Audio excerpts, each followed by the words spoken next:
Hello भाई लोग, क्या हाल चाल। मस्त, सब बढ़िया। पढ़ाई अच्छी तरह से चल रहा है।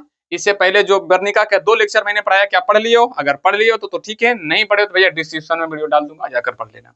आज है वर्णिका का लेक्चर नंबर 3 यानी कि चैप्टर नंबर 3, जिस कहानी का नाम है भैया माँ। इससे पहले ढाते विश्वास और दही वाली मंगम्मा को मैंने पढ़ा दिया, जाकर पढ़ो। अब डायरेक्ट बकवास बिना करते हुए हम कहां पर चलते हैं, कहानी की ओर। देखो भैया, इस कहानी का नाम ही है, याद रखना, माँ, जिसका लेखक ही है कौन? ईश्वर पाटलिकर। याद कैसे रखना है? तो माँ हमेशा ईश्वर का रूप होती है, सॉरी, माँ किसका रूप होती है? ईश्वर का। ठीक है ना? तो इसीलिए ईश्वर मतलब भगवान और माँ भगवान होती, तो इसीलिए माँ मतलब ईश्वर पाटलिकर। ठीक है। और ये किस भाषा की कहानी? जैसे कि दही वाली मंगम्मा था कन्नड़, दहते विश्वास था उड़िया, ये है गुजराती, मतलब ये दूसरा भाषा के कहानी है। तो गुजराती भाषा के कहानी है, समझ में आया कि नहीं? तो यहाँ से क्वेश्चन पूछेगा, माँ कहानी का लेखक ईश्वर पाटलिकर, किस भाषा की कहानी है? तो गुजराती। अच्छा, ईश्वर पाटलिकर किस राज्य के रहने वाले थे? याद रखना, गुजरात। ठीक है। और ईश्वर पाटलिकर के एगो कहानी और एगो उपन्यास जो बहुत ही बड़ा फेमस है, जिसको ऑब्जेक्टिव में पूछा जाएगा, तो इसका प्रसिद्ध कहानी यानी कि सबसे फेमस कहानी कौन है? तो भैया याद रखना, खून की सगाई। और प्रसिद्ध उपन्यास जो है वो काला पानी। क्या है? काला पानी। तो ये चीज ऑब्जेक्टिव में पूछेगा कि ईश्वर पाटलिकर के प्रसिद्ध उपन्यास कौन है? तो काला पानी। प्रसिद्ध कहानी कौन है? तो भैया खून की सगाई। ठीक है। अच्छा, ये कहानी क्या था? तो गुजराती थी। इसका हिंदी अनुवादन किसने किया? तो याद रखना, गोपाल दास नागर। मतलब इनको हिंदी में कौन कन्वर्ट किया, कौन लिखा? तो याद रखना, गोपाल दास नागर। ये था लेखक का कुछ लेखा जोखा, जिसके द्वारा ऑब्जेक्टिव का क्वेश्चन पूछा जाता है, वो बना लेना। क्लियर? अब चलते हम कहानी की ओर। ये कहानी क्या है? तो देखो भैया, नाम, चैप्टर के नाम से ही चल रहा है, मतलब जो यहाँ पर चैप्टर का नाम क्या है? तो भैया माँ। क्या है? माँ। मतलब कहानी का नाम से ही सारा का सारा काम पता चल रहा है। मतलब इसमें माँ की ममता और माँ बच्चे को किस तरह से प्रेम प्यार भला दुलार के पालती है, उसको चर्चा किया गया इस कहानी में। समझ में आ रहा है? यानी कि इस कहानी में माँ जो है अपने बच्चे के प्रति क्या क्या कर सकती है, उसके बारे में बताया गया। ठीक है। तो कहानी को शुरू करते हैं बिना बकवास किए। तो यहाँ पर हम एक क्या करते हैं, एक माँ है। क्या है भैया? एक माँ है, जिनके कितने बच्चे हैं? तो याद रखना, 4 बच्चे।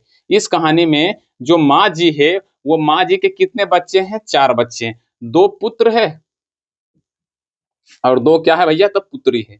याद रखना, 2 पुत्र है और 2 क्या है? पुत्री है। भैया दोनों पुत्री का नाम, एक बड़ी है जिसका नाम है कम्मू। क्या नाम है? कम्मू। और छोटी बच्ची है जिसका नाम है मंगू। छोटी का क्या नाम है भैया? मंगू।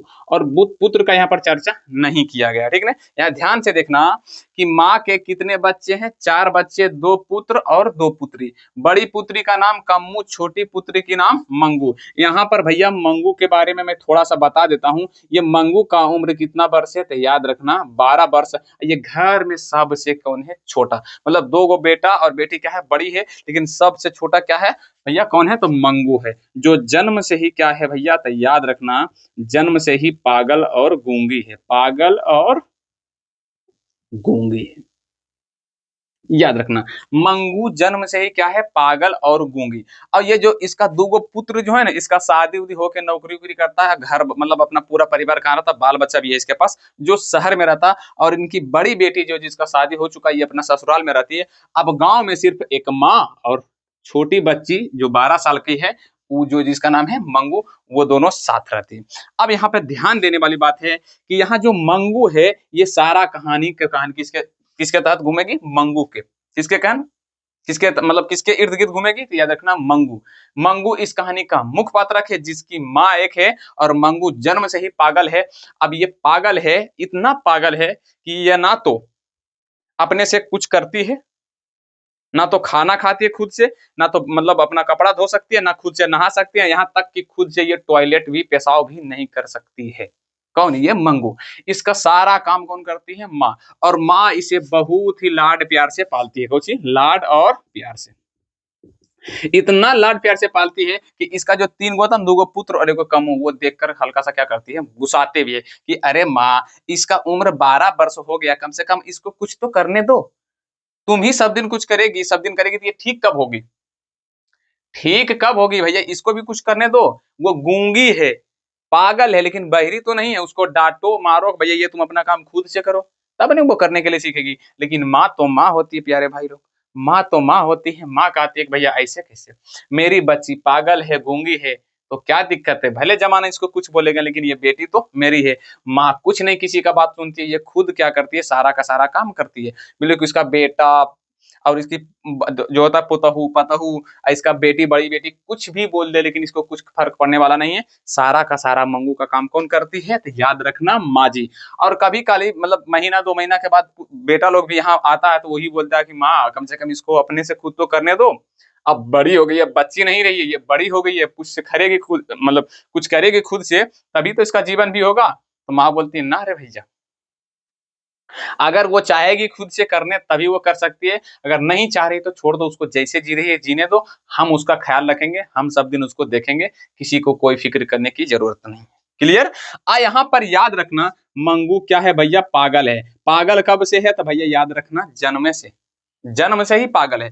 अब ये पागल का इलाज तो होता है, कहाँ इलाज होता है, तो याद रखना अस्पताल में। कहाँ पर इलाज होता है, तो अस्पताल में। अब भैया सब गांव के लोग और इनके बहू बेटे सभी लोग कहता ठीक है माँ जी, कोई दिक्कत नहीं है, इसको मत कीजिए, सारा काम कर, इसका सारा काम आप ही कीजिए, लेकिन कम से कम इसका इलाज तो करवाइए, कम से कम मंगू का इलाज तो करवाइए। लेकिन माँ तो माँ है मेरे भाई लोग, माँ इतना डरी है कि माँ अस्पताल को क्या मानती है, गौशाला। क्या मानती है, पूछेगा ऑब्जेक्टिव में कि माँ जो है अस्पताल को क्या सामान मानती है, तो याद रखना गौशाले के समय। गौशाला किसको बोलते हैं, वहां पर जो बूढ़ी उड़ी गाय होता है जिसको मतलब अब कोई दूध नहीं दी तो उसको छोड़ दो भैया, अपना मरेगी, गौशाला उसको कहते हैं। मतलब छोड़ दो अपना, कोई खिलाएगा तो खिलाएगी, नहीं खिलाएगी तो जैसे तैसे छोड़ दो, वो होता है गौशाला। माँ कहती है कि हम उसको अस्पताल में भर्ती नहीं कराएंगे। अस्पताल में भर्ती कराने के लिए कौन कौन कहता है, तो उसका पुत्र भी कहता, बहू भी कहता, बड़ी बेटी भी कहती है, और गांव के कुछ लोग भी कहता कि माँ जी कम से कम इसका इलाज तो करवाइए।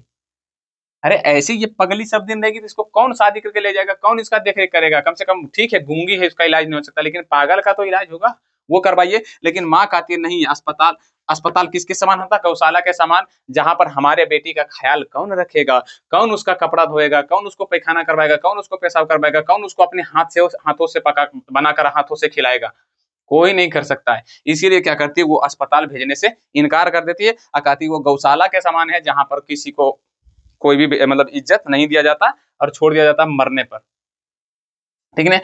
लेकिन नहीं करवाई, लेकिन समय बीतता गया, समय बीतता गया। एक समय आया कि एगो गांव में कुसुम नाम के लड़की, याद रखना कुसुम नाम के लड़की जो मध्य विद्यालय में पढ़ती थी। कौन विद्यालय में पढ़ती थी, याद रखना मध्य विद्यालय में।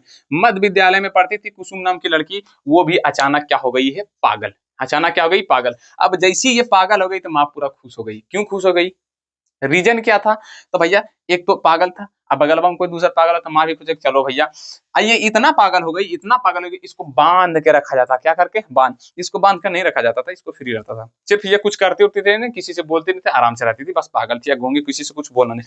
लेकिन ये इतना पागल हो गई थी, इसको बांध के रखा जाता था। तो माँ कहती थी कम से कम ओकर बेटी इतना था, हमारा तो बेटी पागल नहीं है जिसको हम बांध के रखते हैं, हम तो बांध के रखते नहीं, तो उसको तो बांध के रखा जाता है। तो भैया माँ पूरा खुश हो गई, लेकिन कुसुम को कहाँ भर्ती कराया गया, याद रखना अस्पताल में। कहाँ पे, अस्पताल में। कहाँ पे भर्ती गया भैया, अस्पताल में। अस्पताल में 3 महीने के बाद, कितने महीने के बाद, 3 महीने के बाद कुसुम ठीक होकर घर आ गई। अब ठीक होकर घर आ गया, सॉरी घर आ गई, तो पूरा गांव में हाहाकार मच गया, शोर मच गया, भैया कुसुम ठीक हो गई, कुसुम ठीक हो गई। सारा गांव वाला देखने गया, देखने, और माँ जी भी गई देखने किसको, कुसुम को। तब माँ जी को लगा कि हाँ अस्पताल में भी ठीक हो सकता है पागलपन। लेकिन मन में क्या था, पागलपन, इनका शंका दूर हो गया कि भैया हाँ पागलपन का इलाज है। पहले सोची थी कि पागलपन का इलाज नहीं, लेकिन अब हो, पता चल गया किसके अनुसार, तो कुसुम के अनुसार इसको पता चल गया कि मतलब पागलपन का इलाज है। लेकिन डर कहाँ था, हमारे बेटी को ख्याल कौन रखेगा, कौन इसको पहनाएगा, कौन इसको खिलाएगा, कौन इसको मतलब सारा काम इसका करेगी। इसी डाउट को पूछने के लिए माँ गई किसके पास, कुसुम के पास। और कुसुम से अकेले में बुला कर पूछी, अरे कुसुम तुम जब हॉस्पिटल गई थी तो तुम्हारा कपड़ा कौन, कपड़ा खाना वाना मिलता था, हाँ माँ जी मिलता था। कपड़ा धोता था, हाँ धोती, मतलब जो नर्स उर्स होती है वो धोती थी माँ जी। और मतलब ख्याल कौन रखता था, नहाता हुआ था, तुम्हारा सारा मतलब काम कर देती थी, बोलते थे हाँ माँ जी सब के सब करती थी।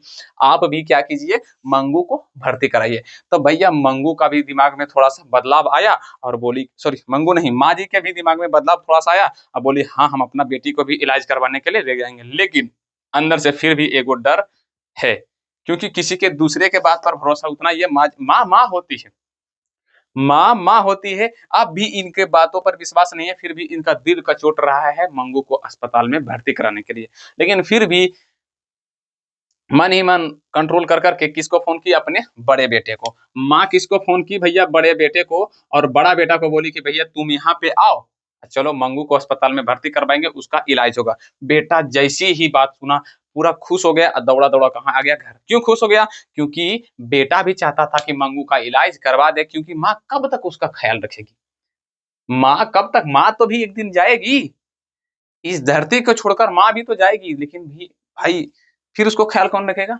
इसीलिए चाहता था बड़ा बेटा भी उसका इलाज हो। फटाक दुना बड़ा बेटा आया। अब बड़ा बेटा आ गया, अब मजिस्ट्रेट से, याद रखना, मजिस्ट्रेट से क्या किया, कागज पत्तर तुरंत एकदम बनवा के, जितना भी कागज हॉस्पिटल में लगता, सारा कागज तैयार करवा के रेडी है सुबह जाने के लिए। लेकिन माँ अब भी घबरा रही है। क्यों, भर्ती नहीं करवाना चाह रही है, अब भी घबरा रही है, भर्ती करवाना नहीं चाह रही है। लेकिन बेटा यहाँ पर कागज उगज बनवा लिया, तो माँ तो अब अगर बोली कि भैया हम नहीं इलाज करवाएंगे तो फिर ये गुस्सा आ जाएगा बेटा। इसी डर से माँ चुपचाप है और इलाज करवाने के लिए क्या है, तैयार है। ठीक है, अब आया समय हॉस्पिटल जाने का। कहाँ जाना है, अब माँ जी को कुसुम के लेकर कहाँ जाना, अस्पताल, हॉस्पिटल लिखते हैं क्या, कहाँ ले जाना है, हॉस्पिटल। सुबह भैया हॉस्पिटल मतलब सुबह हुआ, बैलगाड़ी से कहाँ गई, ट्रेन, मतलब स्टेशन, बैलगाड़ी से कहाँ, स्टेशन, फिर स्टेशन से कहाँ, अस्पताल। याद रखना, पूछेगा कि माँ जी जब हॉस्पिटल हॉस्पिटल जाने लगी तो किससे गई थी, तो बैलगाड़ी से, उसके बाद फिर ट्रेन से, फिर ट्रेन से कहाँ गई, अस्पताल। अस्पताल गया, वहां पर डॉक्टर के सारा कागज पुर्जा दिखाया, भैया मंगू को भर्ती कराना, मतलब भर्ती करने के लिए राजी हो गया, कौन, डॉक्टर। लेकिन वहां पर बहुत सारे पागल था, बहुत सारा पागल था। एक पागल ऐसा था, एक सॉरी औरत थी जो पागल थी पूरा, वो बरस उरस करके बाल उल अच्छा से उसका झाड़ दिया गया था। मतलब जो पागल था उसको हॉस्पिटल में नर्स खुद ही करती है, जैसे कि मान लो मैं पागल हो गया तो मेरा सारा काम कौन करेगा, नर्स। तो उसी तरह एक औरत थी जो पूरा पागल थी, उसको बढ़िया से माथा झाड़ के बरस उरस करवा दी थी। लेकिन फिर भी वो लड़की अपना पति से निपट कर बोल रही थी कि ये मुझे बरस करने नहीं देता, मेरा माथा नहीं झाड़ता है, मुझे यहाँ नहीं रहना, मुझे यहाँ जाना है। लेकिन जब देखी कौन, माँ जब देखी बोली कि कितना झूठ बोल रही है, कितना अच्छा से इसका माथा झरा हुआ, बरस भी कर लिए, फिर भी बोल रही है। अच्छा कोई बात नहीं, इसका मतलब यहाँ पर देखो, वो देखी तो वो तो पागल है, ये थी, तू तो झूठ बोलेगी। लेकिन माँ को भरोसा हो गया कि हाँ यहाँ का जो नर्स है वो अच्छी है, जो हमारे बेटी को ख्याल रख सकती है। ठीक है, तो उसके बाद थोड़ा थोड़ा घबराहट क्या हो रहा है, दूर हो रहा है, थोड़ा थोड़ा घबराहट क्या हो रहा है, दूर हो रहा है। लेकिन फिर भी अंदर में थोड़ी थोड़ी तो बची हुई है। तो फिर जाकर डॉक्टर से मिली ये माँ जी, और माँ जी पूछी कि डॉक्टर साहब जो हमारा बेटी का ख्याल रखिएगा। तो बोली हाँ माँ जी, क्यों नहीं रखेंगे, मेरा तो काम ही यही है करना। बोला कि अगर मेरी बेटी पैखाना कर देगी उसको सफा, बोली हाँ माँ जी करेंगे। अगर मेरी बेटी खाना नहीं खाएगी तो खिलाएंगे। अगर मेरी बेटी नहीं सोएगी तो सुई देंगे, नींद का दवा दिया जाता ताकि सो जाए, समझ में आ रहा कि नहीं। तो नींद का दवा देंगे जिसके कारण वो सो जाएगी। तो मेरी बेटी बल्ब जलाकर नहीं सोती है अंधेरे में, कोई बात नहीं माँ जी, बल्ब को बुता देंगे वो सो जाएगी। तब माँ को तसल्ली मिला कि हाँ चलो हमारे बेटी का ख्याल रखता है। अब भैया अस्पताल में भर्ती करवा दी मंगू को, और उसके बाद माँ भारी कदमों से, याद रखना भारी कदमों से, मन में घबराहट लिए, बेटी को छोड़ने का मन नहीं है। माँ तो माँ ही होती है, पागल बेटी के लिए इतना प्रेम माँ को सिर्फ माँ ही कर सकती है, बाकी बात कोई नहीं कर सकता। पागल बेटी को छोड़कर अस्पताल से अब भी जाने के लिए तैयार नहीं है, लेकिन फिर भी भारी कदमों से कदम आगे की ओर बढ़ाकर जाना शुरू की। अब जाना शुरू की, भैया घर गई। अब ये घर गई कितना बजे, तो याद रखना 11:45 बजे। कितना बजे घर पहुंची, 11:45 बजे रात को, 11 बजे रात को, 11:45 बजे रात को ये कहाँ पहुंची, घर। घबराहट अंदर में, मन में। यहाँ पर सॉरी एक चीज भूल गया बताने के लिए, जब ये हॉस्पिटल से घर जा रही थी तो ट्रेन पर जब चढ़ी माँ जी, तो ट्रेन जब खुला तो ट्रेन में एगो ख्याल आया, क्या, कि डॉक्टर के बताना ही हम भूल गए। क्या बताना, कि हमारा बेटी जमीन पर नहीं सोती, किस पर सोती है, खटिया पे। ये बात बताना माँ जी हो जो भूल गया था, किसको, डॉक्टर को। अब वही मन में क्वेश्चन उठ रहा है, भैया अब क्या करें, कैसे बताएं, और पता नहीं डॉक्टर क्या करेगा, नीचे सुताएगा या उसको खटिया उटिया देगा। यही मन में सोचते सोचते वो कहाँ पहुंच गई, घर। जब घर पहुंची तो टाइम कितना हो रहा था, 11:45 बजे। उसका पड़ोसी खाना उना बना के तैयार था, वो बोली माँ जी खा लीजिए, बोली मेरा खाने का मन नहीं है। लेकिन उसका बेटा थोड़ा थोड़ा खाया। लेकिन याद रखना बेटा भी यहाँ पर रोने लगा था, बेटा जब हॉस्पिटल से जाने लगा घर, तो माँ का चेहरा देखकर बेटा भी क्या होने लगा, रोने लगा। और जब घर माँ जी पहुंची, बोली हमको खाना नहीं खाना है, लेकिन बेटा थोड़ा सा खाना खाया, बेचारा क्या खाएगा। माँ जी पूरा रोने लगी, माँ जो घर में बैठकर खूब रोने लगी, पूरा चिल्ला चिल्ला कर रोने लगी। लेकिन बेटा खटिया पर सोकर बस माँ की आवाज को सुन रहा है। उसके बाद इसके मन में एगो कुछ अथी आया कि भैया जाकर अभी हम माँ को बोलते कि माँ तुम टेंशन मत लो, अगर मंगू को मेरी बीवी नहीं देखेंगे तो हम देखेंगे, वो पैखाना करेगी तो हम सफा करेंगे, उसका कपड़ा सभी हम धोएंगे, तुम टेंशन नहीं लो माँ, मैं तुम्हारा बेटी का रक्षा करने वाला, देखभाल करने वाला हूँ, अगर मेरी बीवी नहीं करेगी तो कोई दिक्कत नहीं, मैं करूंगा। लेकिन बेटा सोचा कि अभी माँ रो रही है, अभी नहीं बोलेंगे, सुबह बोलेंगे। कब बोलेंगे? सुबह। इतना सोचते ही बेटा के आंख लग गया और बेटा गया सो। जब सुबह हुआ तो माँ जी रो रो कर हल्ला कर रही थी, कह रहे बचाओ मेरी मंगू को मार डालेगी, बचाओ मेरी मंगू को मार डालेगी। तो सब गांव वाला देखा भैया कौची का हल्ला है, दौड़कर गया। बेटा भी उठकर खटिया से गया, देखा भैया माँ भी हो गई है पागल। माँ भी क्या हो गई है? पागल। मतलब यहाँ पर अब मंगू के श्रेणी में कौन आ गई है? माँ भी, यानी कि मंगू भी पागल और उसकी माँ भी पागल। तो भैया ये कुछ कहानी का लेखा जोखा था जिसको हम बता दिए। अब इसका सब्जेक्टिव और ऑब्जेक्टिव का क्वेश्चन कर रहे हैं। सबसे पहला क्वेश्चन करेंगे हम ऑब्जेक्टिव का। किसका क्वेश्चन करेंगे? ऑब्जेक्टिव का। सबसे पहले नंबर बताओ कि माँ कहानी का लेखक कौन। अच्छा एक चीज और, यहाँ पर एक और पूछेगा, ज्योतिषी, ज्योतिषी, ज्योति सुन, तो जो साधु संत होता है ना, साधु संत, साधु संत एक बार आया था और माँ जी को बोला कि भैया आपका बेटी जो होगा अगहन के महीने में क्या हो जाएगा? ठीक हो जाएगा। क्या? अगहन के महीने में। ऐसे देखता है ना भैया, ठगने उगने वाला बहुत सारा साधु संत था, तो इसीलिए आया एक बार साधु और बोला कि अगहन के महीने में कौन, अगहन के महीने में कौन ठीक हो जाएगी? मंगू। यहाँ से ऑब्जेक्टिव पूछेगा कि अगहन के महीने में कौन ठीक हो जाएगा? तो मंगू। और यह दिन माँ के लिए कौन दिन था? तो याद रखना आराध्य दिन। कौन था? आराध्य माँ। कौन था? आराध्य माँ। आराध्य माँ मतलब खुशहाल महीना।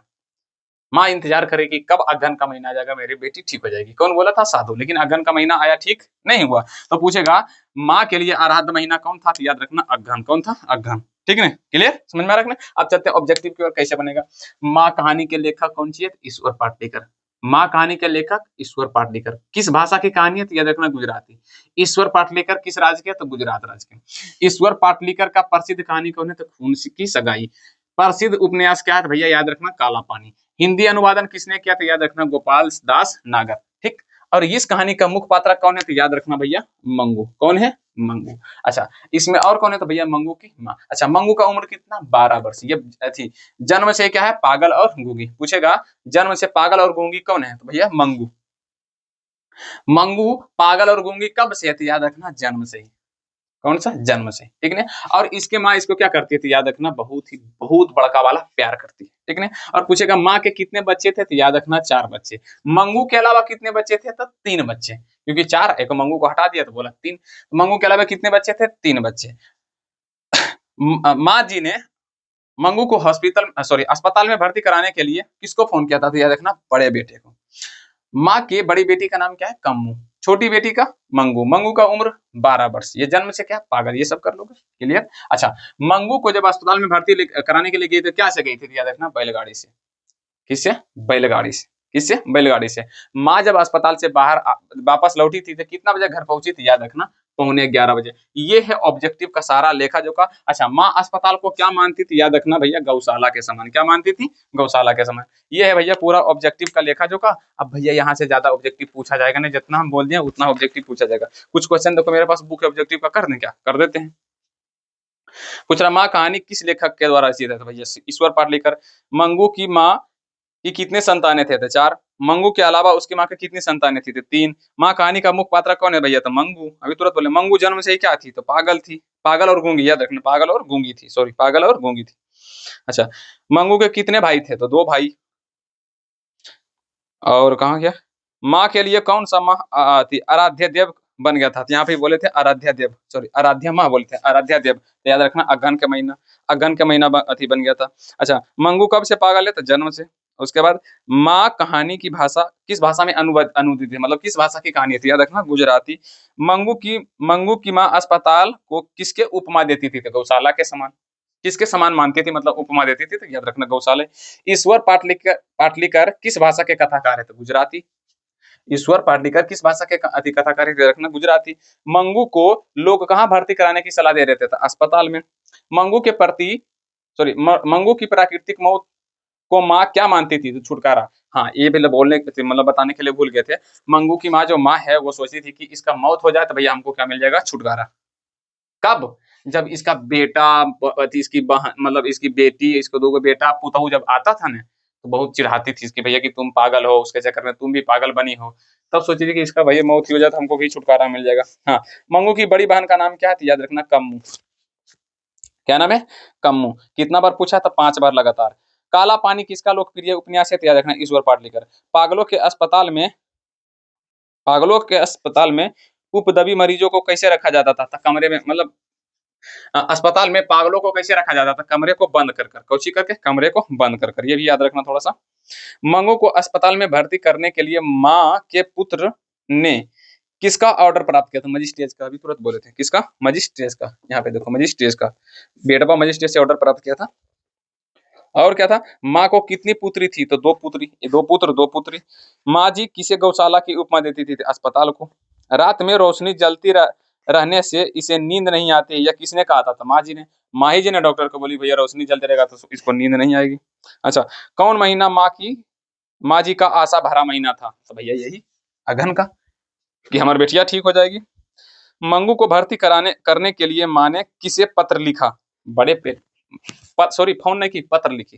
फोन की, हम बोल दिया था फोन, पत्र लिखी। किसको? बड़े बेटे को। गोपाल दास नागर द्वारा संपादित एवं अनुदित कहानी। गोपाल दास नागर के द्वारा कौन सा कहानी? भैया माँ। खून की सगाई किसकी कहानी थी? याद रखना, ईश्वर पाटलिकर। यह सारा ऑब्जेक्टिव का लेखा जोखा। अब चलते किसकी ओर भैया? तो सब्जेक्टिव की ओर। यहाँ पे देखो क्वेश्चन मैं दिखा देता हूँ, सिर्फ बोलूंगा, लिखते जाना।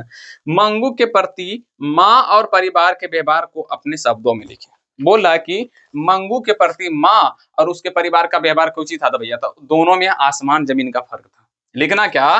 कि मंगू के प्रति माँ और उसके परिवार का व्यवहार में आसमान जमीन का फर्क था। माँ उसे बहुत ही लाड प्यार प्रेम से पालती थी, जिसका सारा काम स्वयं करती थी। और उसी दूसरी तरफ उसका परिवार यह नहीं चाहती थी कि माँ उसका सेवा करे। इतना लिख देना, 2 नंबर मिल जाएगा सटीक जवाब।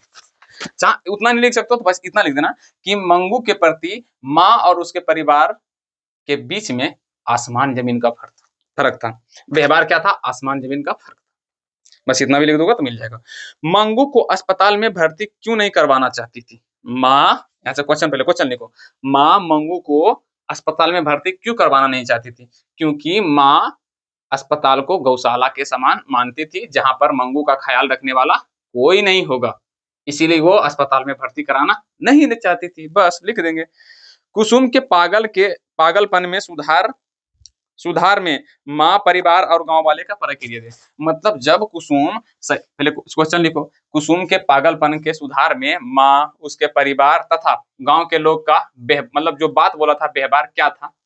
वही बोल रहा, क्या बोला? प्रक्रिया दें। गांव वाले और माँ और उसके परिवार का क्या है? प्रक्रिया वो दें। तो लिखना क्या भैया? कि कुसुम के पागलपन सुधार होने के बाद माँ, गांव वाले तथा उनके परिवार का प्रक्रिया यही था कि मंगू को भी अस्पताल में भर्ती कराकर उसे ठीक कराया जा सकता है। ठीक, लिख दोगे? अच्छा, पूछ रहा है कि भैया माँ कहानी का समर्थ कथा क्या है? समर्थ कथा मतलब समझते हो? मतलब ये जो कहानी है ना, ये कहानी का नाम माँ ही होना चाहिए, क्या कुछ और भी? तो आंसर है भैया हाँ, इस कहानी का समर्थ कथा माँ सही है, क्योंकि इसमें एक पागल बेटी के प्रति माँ की प्रेम और भावनाओं को दर्शाया गया है। आंसर। अगला क्वेश्चन, अस्पताल के कर्मचारी के कुशल या संवेदनशीलता विचार। देखो पूछ रहा है क्या कि अस्पताल के कर्मचारी मतलब जो डॉक्टर है उसके कुशल और संवेदनशीलता के बारे में बोला लिखने के लिए। तो भैया अच्छे थे, बस यही लिखना है कि अस्पताल के कर्मचारी बहुत ही कुशल और क्या था? संवेदनशीलता विचार वाले थे, जो मंगू को मंगू का सारा काम करने के लिए क्या थे? तैयार थे। लिखना है मंगू के सारा काम करने के लिए क्या थे? तैयार थे। लिख देना, ठीक ना? माँ कहानी का लेखक कौन है और वो कहाँ के रहने वाले हैं? माँ कहानी के लेखक है ईश्वर पाटलिकर और ये गुजरात के रहने वाले हैं। ये है भैया सब्जेक्टिव क्वेश्चन। इससे पहले ऑब्जेक्टिव क्वेश्चन। उम्मीद करते हैं क्लास अच्छी तरह से समझ में आएगा। अगर क्लास अच्छा समझ में आया तो भैया क्या करना है, शेयर। क्या करना है, शेयर। और आज की क्लास इतना ही, बाकी बात कुछ नहीं हम बोलना चाहते हैं भैया। पढ़ाई सिर्फ करना है, क्योंकि माँ के बारे में हम सबको भी सोचना है। हमेशा याद रखना, हम साइंस में भी अभी पढ़ा रहे हैं मानव नियंत्रण एवं समन्वय। हमेशा जीवन में याद रखना, जैसे सोचोगे वैसा ही तुम्हारा बॉडी काम करना शुरू कर देगा। इसीलिए हम अपने परिवार के बारे में सोचेंगे भैया। बस एक क्वेश्चन तुम सबको हम बोलेंगे, हम बस एक ही क्वेश्चन, हर माँ बाप से सिर्फ एक ही क्वेश्चन पूछो कि हमको पैदा क्यों किया। अजीब क्वेश्चन है, पर पूछ के एक बार देखो, जवाब मिलेगा। भैया अगर जवाब ना मिले तो भैया ध्यान, अगला क्लास में हम जवाब देंगे। क्वेश्चन क्या है कि हमें पैदा धरती पर क्यों किया गया माँ बाप। ये क्वेश्चन अपनी मम्मी पापा से पूछना, और याद रखना हमें अपनी माँ बाप के उम्मीदों पर खरा उतरना है। जिस तरह से ये माँ एक पागल बेटी के प्यार करती है और प्रेम करती है, उसी तरह हर एक माँ हर बच्चे को प्रेम करती है।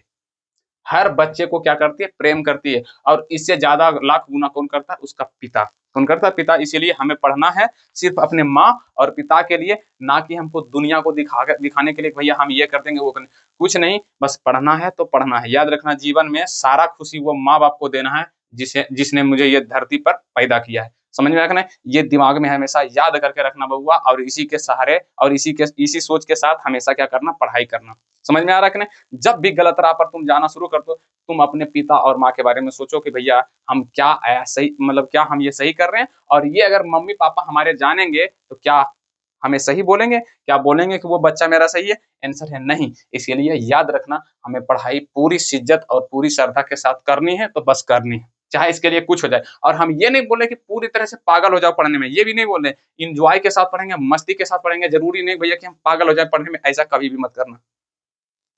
इंजॉय के साथ हमेशा जब भी पढ़ना है तो 100% देना है। अगर नहीं पढ़ना तो भैया सीधे मोबाइल को बंद करके आराम करना है। पढ़ना है तो पूरी शिद्दत के साथ, और नहीं पढ़ना तो मतलब नहीं पढ़ना, समझा। ये टाइम पास के लिए जो होता है ना भैया, मोबाइल चालू करके कहानी नहीं सुन रहे, दिमाग होने है, तो ऐसा कभी भी मत करना, क्योंकि आगे चलकर तुम बहुत पछताओगे। ठीक ना। मैं उम्मीद करता हूँ समझ में आ गया। अभी छोटे छोटे बच्चे हो, बात समझा करो और माना करो, नहीं तो आगे चलकर बहुत पछताओगे। समझ में आया कि नहीं। तो यही बात कहकर मैं अंत करना चाहता हूँ। और क्वेश्चन क्या था कि मम्मी पापा से एक ही क्वेश्चन पूछना कि हमें धरती पर पैदा क्यों किए हो, क्यों औलाद तुम्हें चाहिए था, औलाद तुम्हें क्यों चाहिए था। बस ये क्वेश्चन पूछना और बाकी बात कुछ नहीं। अगर नहीं जवाब दिए, अगर जवाब दिए तो कमेंट में लिख देना। अगर नहीं जवाब दिए तो भैया कल की क्लास में हम जवाब देंगे। क्लियर। मिलते हैं नेक्स्ट क्लास में। जय हिंद, जय भारत।